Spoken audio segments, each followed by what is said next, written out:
Hello, welcome to this channel. In this video, we will see how to empty the recycle bin to save storage space on your Windows 11 PC.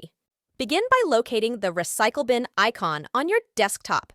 It typically looks like a trash can and is placed on the desktop for easy access. If you don't find it on the desktop page, then click on the pop-up banner to watch how to hide and show the recycle bin. Double-click the recycle bin icon to open it. This will display all the files and folders stored in the recycle bin. To empty the recycle bin, you have a few options. Right-click anywhere inside the recycle bin window. A context menu will appear. Select Empty Recycle Bin from the menu. Or click on the Empty Recycle Bin button located in the toolbar at the top of the recycle bin window. After that, Windows will ask you to confirm the deletion of the files. Select Yes. Windows will begin the process of permanently deleting the files from the recycle bin.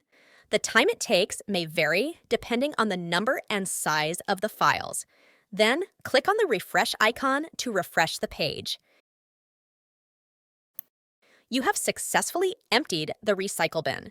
That's it for today's video. If you enjoyed this video, make sure to give it a thumbs up and share it with your friends. And if you haven't already, hit that subscribe button below so you never miss our valuable content.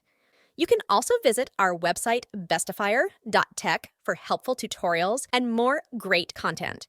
Do you have questions or want to share your ideas? Leave a comment down below and we'll be sure to respond. Thanks for watching, and we'll see you in the next video.